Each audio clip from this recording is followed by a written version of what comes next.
The sound of pickaxes striking stone had become Helena Sullivan's prison lullaby, a rhythm that marked each endless day in the darkness of the Silver Peak mine outside Centralia, Washington. She had been brought here 3 months ago by Marcus Thornwell, a mine owner who had decided that a woman with no family and mounting debts belonged to him as surely as the silver veins running through these mountains. And on this sweltering August morning in 1882, she wondered if anyone in the world even remembered she existed. Helena pressed her blistered hands against the rough timber supports, feeling the vibrations of men working deeper in the tunnels.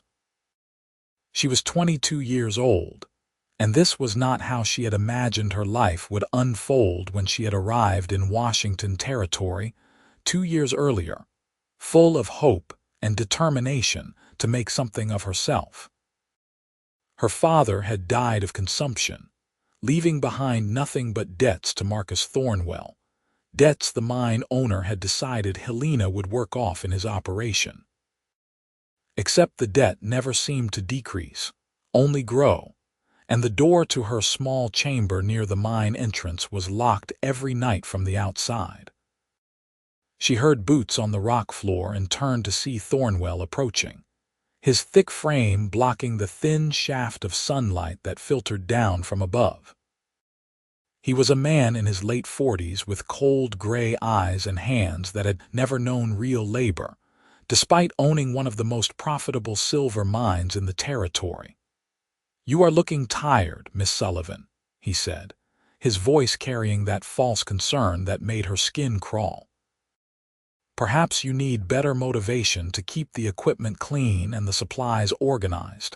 I could always find other uses for you."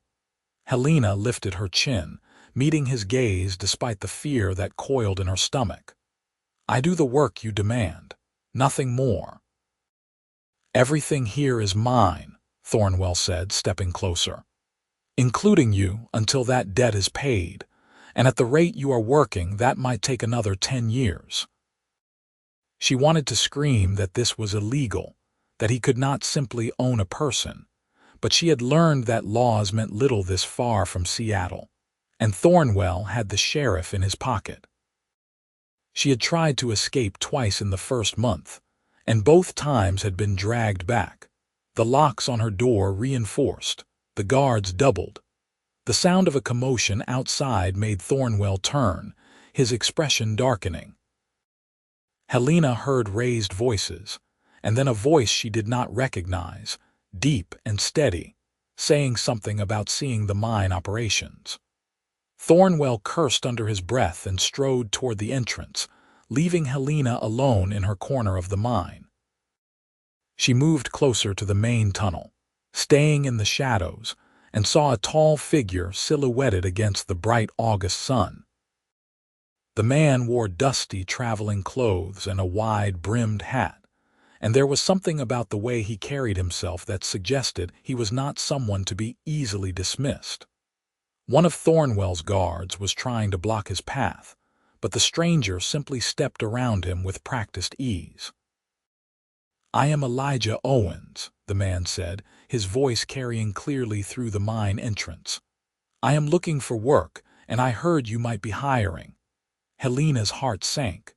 Another worker meant another person under Thornwell's control, another soul trapped in this place. She watched as Thornwell assessed the newcomer, clearly weighing whether to hire him or send him away. "We might have room for an experienced miner," Thornwell said slowly. "Where have you worked before?" "Colorado, mostly.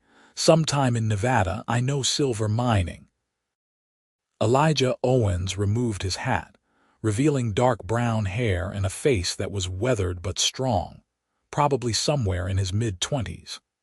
His eyes, Helena noticed even from a distance, were a striking green color that seemed to take in everything at once.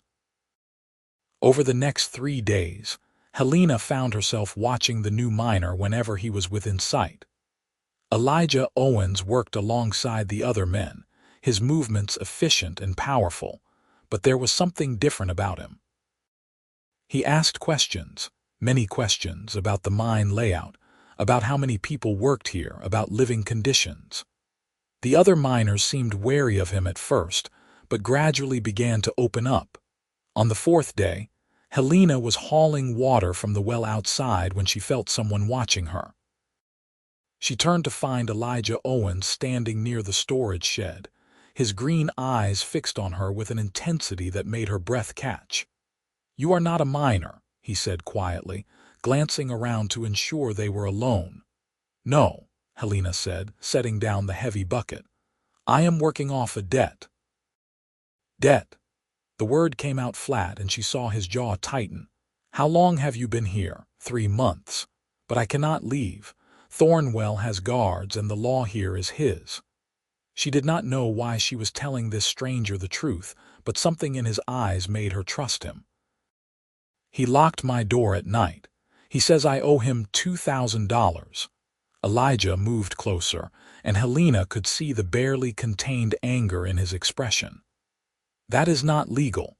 A person cannot be held against their will to work off debts, not anymore." "Tell that to Thornwell," Helena said bitterly. "He does not care about laws." "What if someone cared enough to do something about it?" Elijah asked, his voice low and urgent. "Would you want to leave?" Helena stared at him, afraid to hope. "Of course I would want to leave, but it is impossible. There are too many guards, and Thornwell would hunt me down." "Nothing is impossible," Elijah said. He reached out and very gently touched her hand, just for a moment, but that brief contact sent warmth through her entire body. "I am going to get you out of here, Helena Sullivan. I promise you that."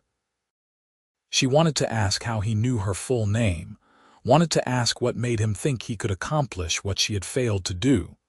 But one of the guards was approaching, and Elijah was already walking away, back toward the mine entrance as if they had never spoken. That night, lying on her thin mattress in the locked room, Helena allowed herself to think about the cowboy with green eyes who had made her an impossible promise. She had heard he had been a ranch hand before turning to mining, that he had traveled extensively throughout the West, that he was good with a gun, although he rarely carried one openly. But none of that explained why he would risk himself for a woman he did not know. The next morning brought chaos. One of the mine tunnels had partially collapsed during the night, trapping 2 men inside. Helena watched from the entrance as Elijah organized the rescue effort, his calm authority somehow superseding even Thornwell's barked orders. He directed men to shore up the weakened supports while others dug carefully through the rubble, and by midday, both trapped miners had been brought out alive. Thornwell looked furious that this newcomer had taken charge so effectively, but he could not deny the results. The miners looked at Elijah with new respect, and Helena saw something else in their eyes too: hope. Over the following days, Elijah found small moments to speak with her, brief exchanges that never lasted long enough to attract attention but were enough for Helena to learn more about him.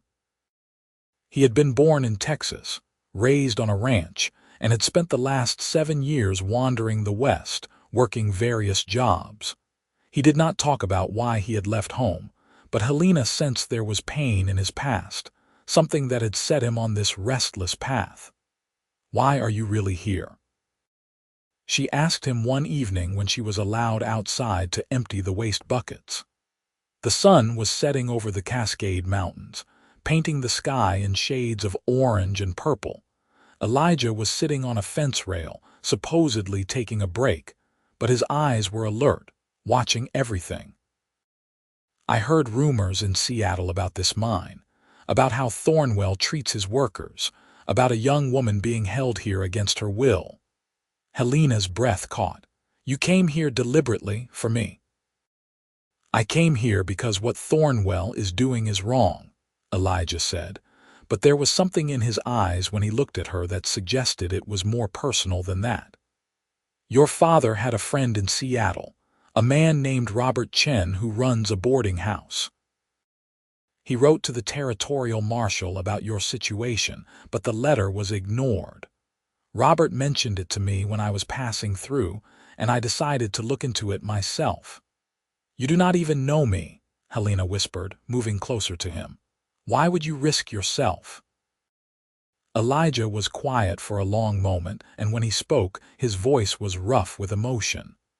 I had a sister once. She was taken by Comanche raiders when she was 15. I spent 2 years searching for her, but by the time I found the right camp, she was already dead. I swore then that if I ever had the chance to help someone being held against their will, I would not hesitate. And then Robert told me about you, and I knew this was that chance. Helena felt tears sting her eyes. She reached out and took his hand, no longer caring if anyone saw. I am so sorry about your sister. Her name was Emma, Elijah said, squeezing her hand gently. She would have been about your age now, and I think she would have been fierce like you, refusing to let Thornwell break your spirit. They stood there in the fading light, hands clasped, and Helena felt something shift in her chest. This was more than gratitude, more than hope for rescue. This was the beginning of something deeper, something that terrified and thrilled her in equal measure. The opportunity came 2 weeks later. Thornwell had to travel to Seattle for business, leaving his second in command, a man named Dixon, in charge. Dixon was lazy and more interested in drinking than managing the mine, and Elijah saw his chance. He had spent the previous weeks carefully cultivating relationships with the other miners, learning which ones were loyal to Thornwell and which ones were simply desperate for work. He discovered that most of the men were decent people trapped by circumstance, and when he quietly suggested that things were about to change, several of them agreed to help. On the 3rd night after Thornwell's departure, Elijah made his move. He had stolen the key to Helena's room from Dixon's coat, while the man was passed out drunk, and now he moved silently through the darkness toward the small wooden structure where she was kept. His heart was pounding as he fitted the key into the lock. Over the past weeks, his feelings for Helena had grown from protective concern into something much more powerful. He found himself thinking about her constantly, about the way her brown eyes flashed with defiance when she spoke to Thornwell, about her courage and dignity despite everything she had endured. He had not planned to fall in love, but apparently his heart had other ideas. The door swung open, and Helena was standing there in the moonlight streaming through the small window, already dressed and ready. She must have heard him approaching. "Is it time?" she whispered. "It is time," Elijah confirmed.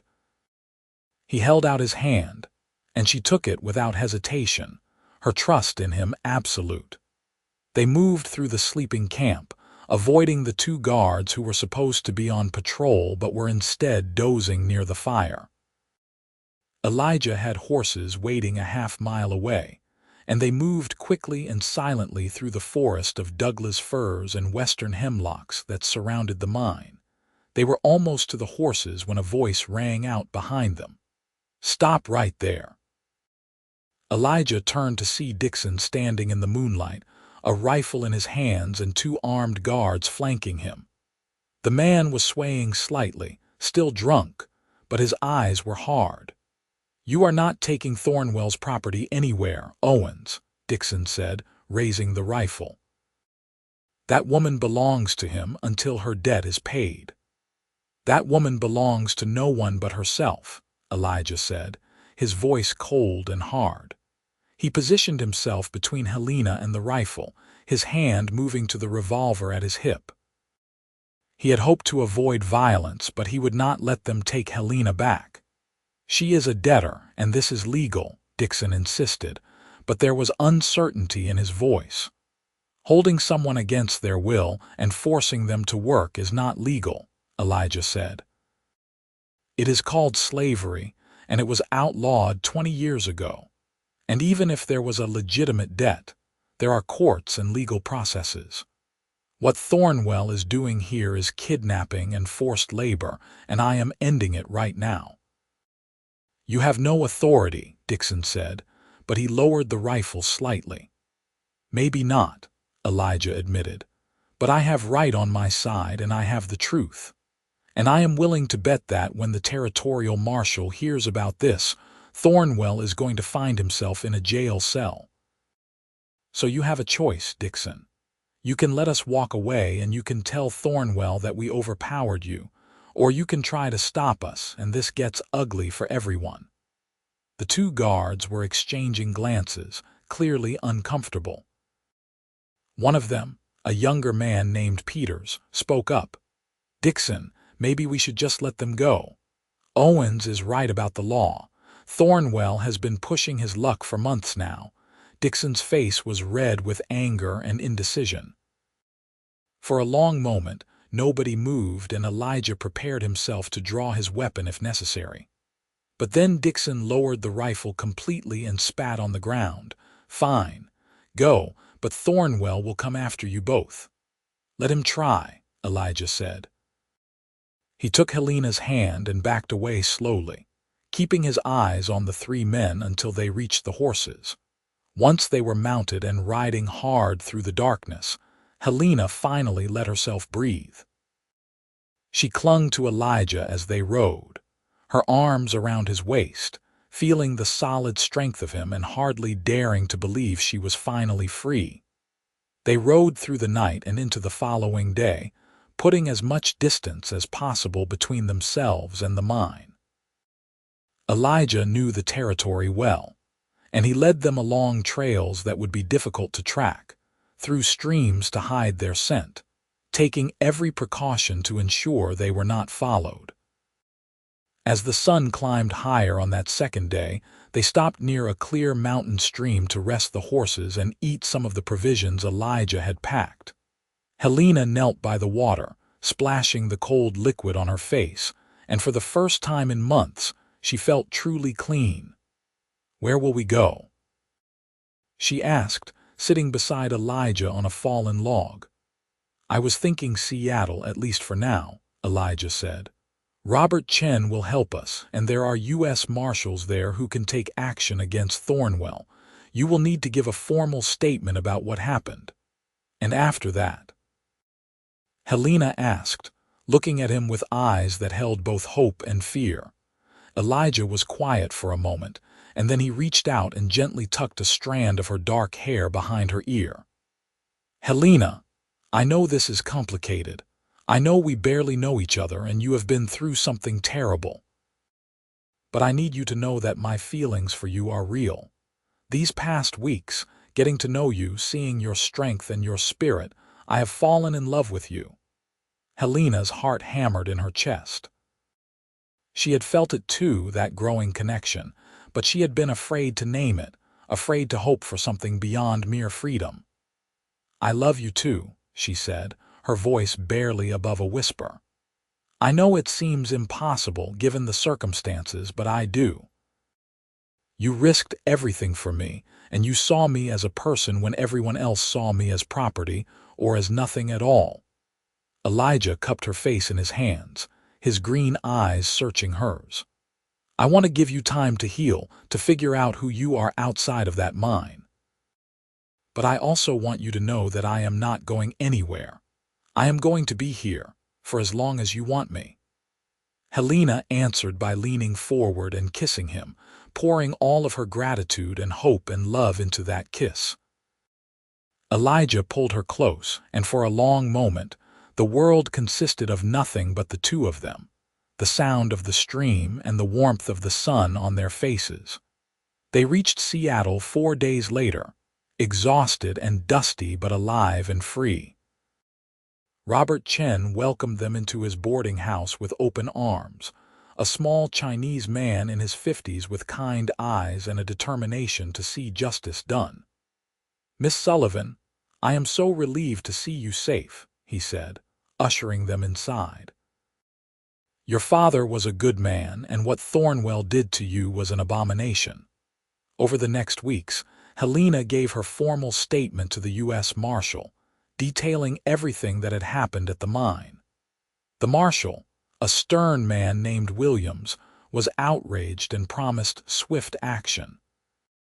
Other miners came forward with their own stories of abuse and exploitation, and by September, Marcus Thornwell was under arrest. Helena testified at his trial in October, and Elijah sat in the courtroom every single day, his presence giving her strength. Thornwell was ultimately convicted of multiple crimes including kidnapping, forced labor, and fraud, and was sentenced to 15 years in the territorial prison. During those months of legal proceedings, Helena and Elijah grew even closer.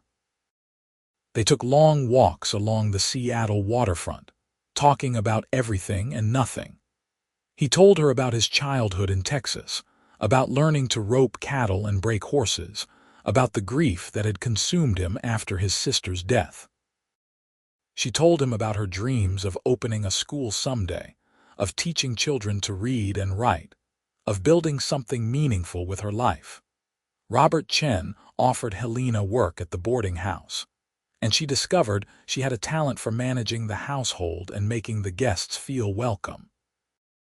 The work was honest and satisfying, and she began to heal from her ordeal at the mine.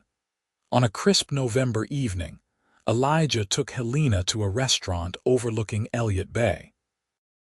The sun was setting over the Olympic Mountains, painting the water in shades of gold and crimson, and Helena had never seen anything more beautiful. "I have been thinking about the future," Elijah said, reaching across the table to take her hand. "About what I want my life to look like." "And what do you want?" Helena asked, her heart racing because she knew what was coming. "I want to settle down. I want to stop wandering and put down roots somewhere, and I want to do it with you if you will have me." He pulled a simple gold band from his pocket, clearly old but polished to a shine. "This was my mother's ring. She gave it to me before I left Texas, told me to give it to a woman worthy of wearing it. Helena Sullivan, you are the strongest, bravest, most remarkable woman I have ever known. Will you marry me?" Tears streamed down Helena's face as she nodded. "Yes, yes, 1,000 times yes."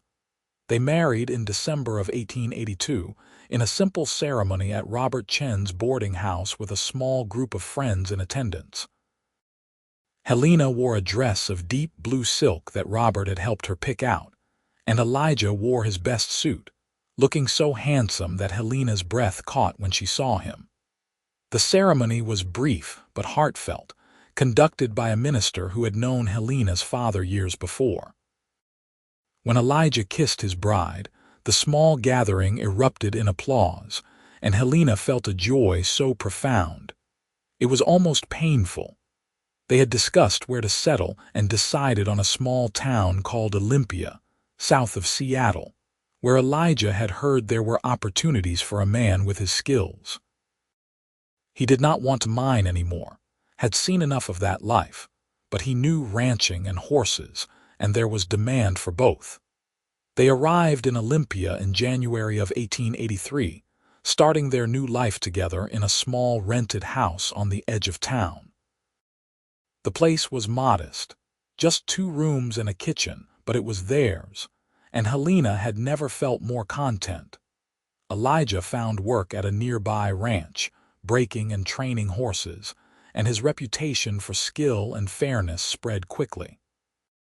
Within 6 months, he had saved enough to purchase a small plot of land, and he and Helena began building their own ranch, working side by side to construct a barn and fencing for their first horses.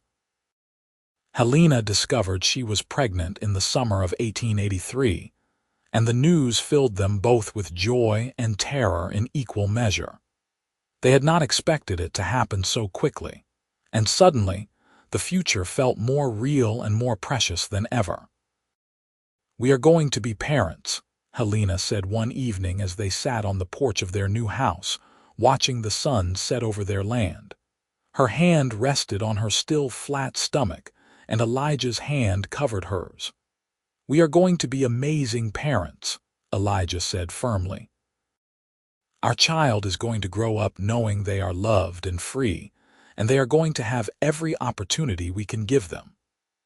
Their son was born in March of 1884, arriving early on a misty morning with lungs that announced his presence to the entire county. They named him Samuel, after Helena's father, and from the moment Elijah held that tiny, red-faced baby in his arms, he was utterly lost to love.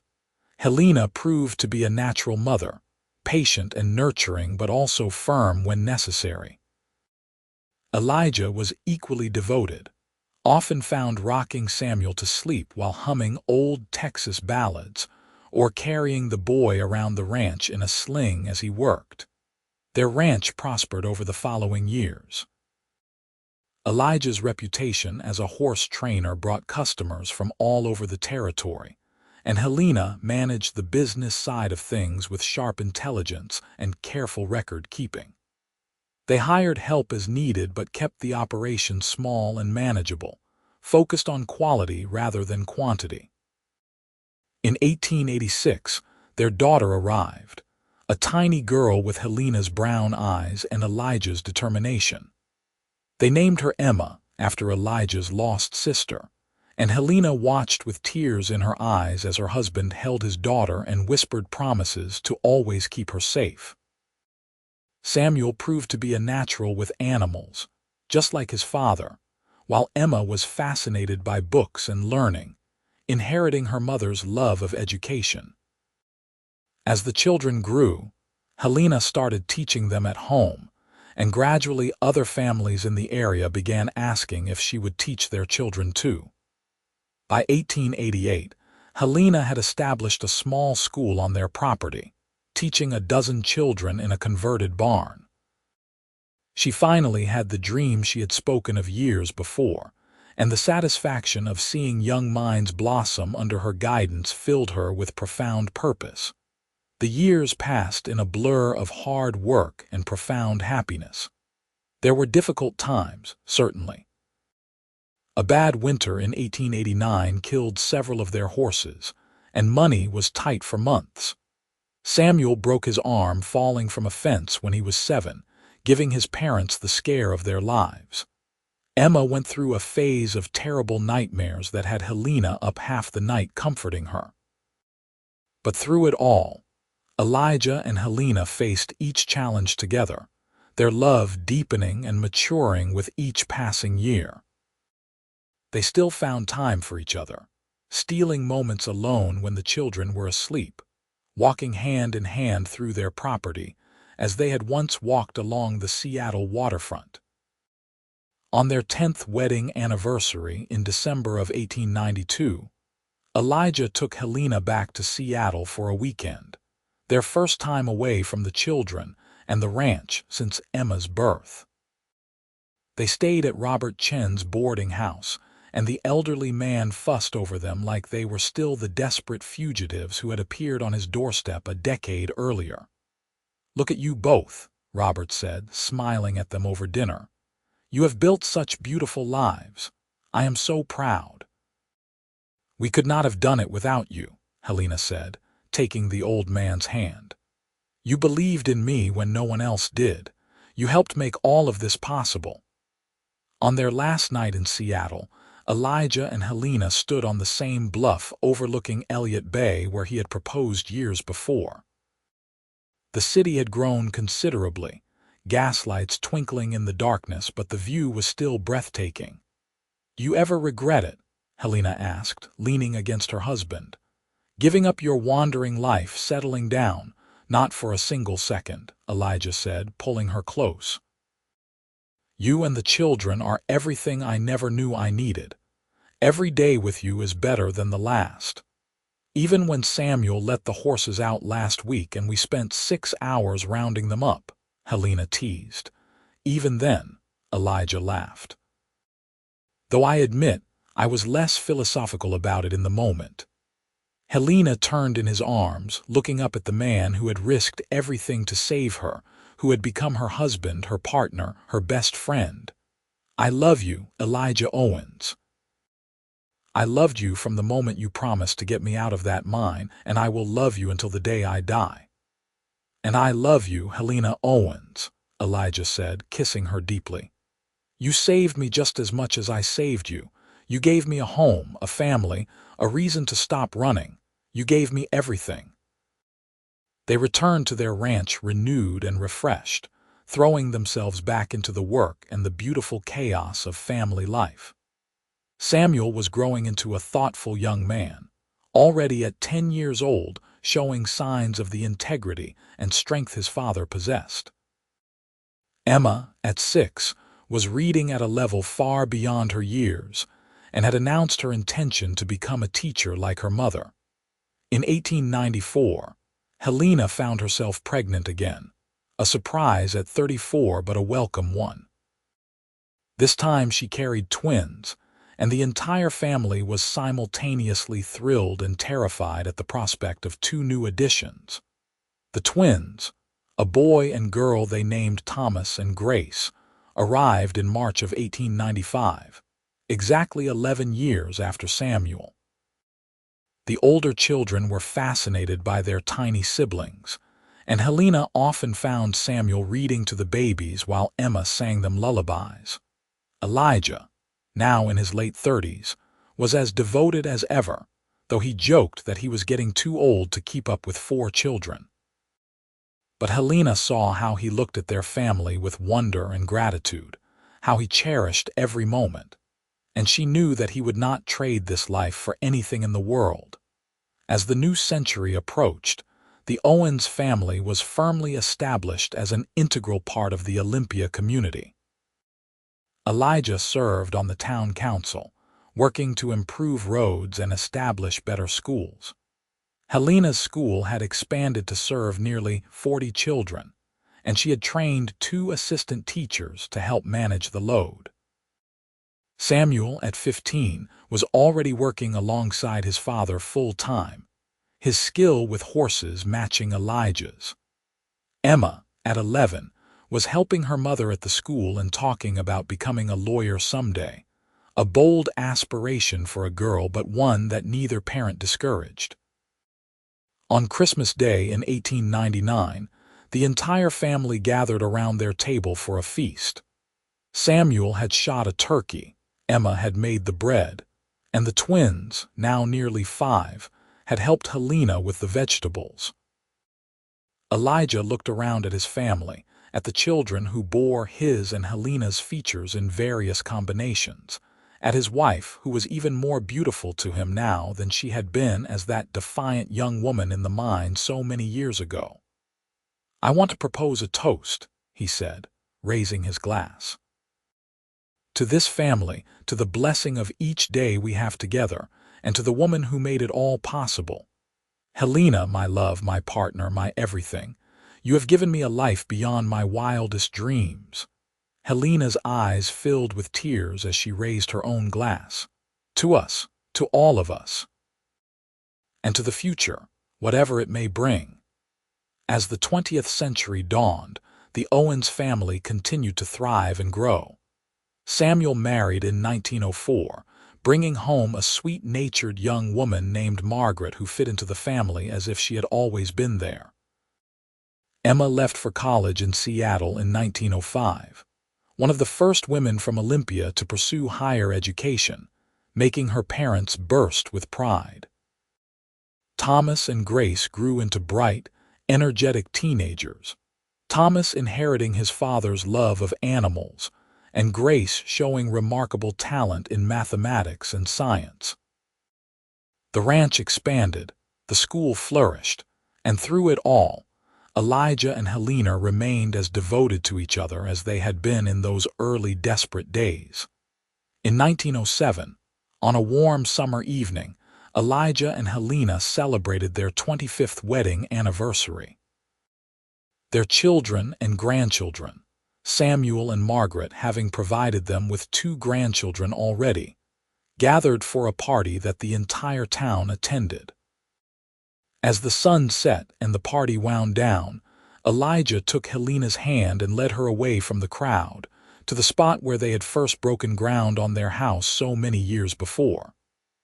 25 years, Helena said, leaning against him. Sometimes it feels like yesterday, and sometimes it feels like we have always been together."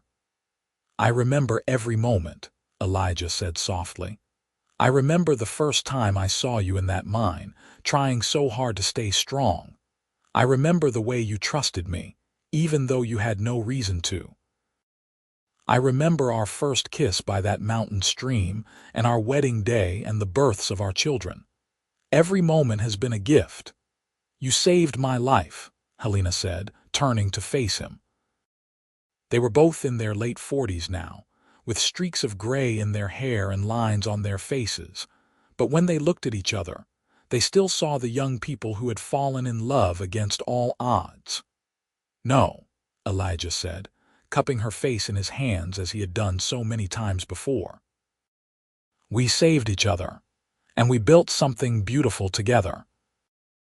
They kissed as the stars began to appear overhead, the sounds of their family celebrating in the distance, and both of them knew with absolute certainty that they would love each other for whatever years remained to them, and that they had been blessed beyond measure. In the years that followed, they watched their children build their own lives and families. Emma did become a lawyer, one of the first female attorneys in Washington state, and used her skills to help people who had been taken advantage of, carrying on the legacy of justice that had begun with her own parents' story. Thomas took over the ranch when Elijah retired in 1915, running it with the same integrity and skill his father had shown. Grace became a teacher like her mother, eventually taking over Helena's school when Helena finally retired in 1918. Samuel expanded his father's work with horses, eventually establishing a breeding program that became known throughout the Pacific Northwest. Margaret proved to be as much a part of the family as any biological child, and her warmth and kindness touched everyone she met. As Elijah and Helena moved into their 60s and then their 70s, they slowed down physically, but never lost the deep connection that had sustained them through decades. They spent their days on the porch of the house they had built together, watching their grandchildren and eventually great-grandchildren play in the yard, telling stories of the old days when Washington was still a territory, and life was harder, but somehow simpler. Elijah never forgot the desperation he had felt when he first heard about Helena being held at the mine, and Helena never forgot the sound of his voice saying those words that changed everything. "This ends right now, sir." Those words had been more than a confrontation with Dixon that night. They had been a promise, a declaration that her suffering was over and a new life was beginning. They had kept that promise to each other every day since, building a life defined not by the trauma of Helena's captivity, but by the love and determination they had shown in overcoming it. Their children grew up knowing the story of how their parents met, understanding that sometimes the greatest love stories begin in the darkest places, and that courage and compassion can transform everything. On a spring morning in 1927, Elijah and Helena sat together on their porch, watching the sun rise over the Olympic Mountains. They were both in their late 60s now, and their bodies were not what they once were, but their hands were still clasped together as they had been for 45 years. "Do you know what I am grateful for?" Helena asked, her voice soft in the morning quiet. "What is that, my love?" "That I have had so many years with you, that we did not just survive, we thrived. We built something beautiful and lasting, and our children and grandchildren will carry it forward long after we are gone." Elijah brought her hand to his lips and kissed it gently. "We were blessed beyond measure. And I would do it all again, every difficult moment, every challenge, because it led me to you." They sat in comfortable silence, watching as their son Thomas emerged from the barn to begin the morning chores, as their granddaughter ran across the yard with one of the dogs, as life continued in all its messy, beautiful glory around them. The years continued to pass, each one a gift.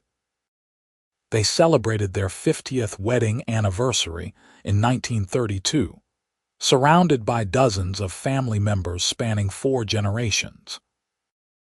The party was enormous, with people coming from all over the state to honor the couple who had become something of a legend in their community. The cowboy who had rescued the captive woman and the life they had built together. As they moved into their 70s, they faced the inevitable challenges of aging. Elijah's joints ached on cold mornings, and Helena's eyesight began to fail. But they faced these difficulties with the same partnership that had carried them through everything else, supporting each other and finding joy in the small moments. They made a point of telling their children and grandchildren often that they loved them, sharing the wisdom they had gained over a lifetime, and ensuring that the values they had built their family on would continue. They spoke of justice, of standing up for what was right even when it was difficult, of the power of love to transform and heal. On a quiet evening in December of 1937, as they prepared to celebrate their 55th wedding anniversary, Helena fell ill suddenly. What started as a simple cold progressed rapidly into pneumonia, and despite the best efforts of doctors, she grew weaker by the day. Elijah never left her side, holding her hand and talking to her about all the years they had shared, all the moments that had made their life together so precious. Their children gathered around, and even in her illness, Helena managed to smile at the family she and Elijah had created. "I am not afraid," she told Elijah one evening, her voice weak but steady. "We have had such a beautiful life together. More than I ever dreamed possible when I was trapped in that mine." "You cannot leave me yet," Elijah said, tears streaming down his weathered face. "I am not ready." "You have always been the strongest man I know," Helena said, reaching up to touch his face. "You saved me once, and you gave me 55 years of perfect love. That is more than most people get in 3 lifetimes. Promise me you will keep living, keep enjoying this beautiful family we made together." "I promise," Elijah said, though his heart was breaking. "But only because you asked me to." Helena passed away peacefully 3 days before Christmas, surrounded by her entire family. She was 77 years old and had lived a life of remarkable fullness and impact. Elijah held her hand as she took her last breath, and even in his grief, he was grateful for every single day they had shared. The funeral was attended by hundreds of people whose lives had been touched by Helena's teaching, her kindness, and her unwavering strength. Story after story was shared of how she had helped students, supported struggling families, and been a pillar of her community. Elijah lived for 3 more years after Helena's death. Years he spent mostly surrounded by family and working on a memoir of their life together at his children's urging. He wrote about the mine, about that confrontation with Dixon, about the moment he first knew he loved Helena, about building their ranch and raising their children.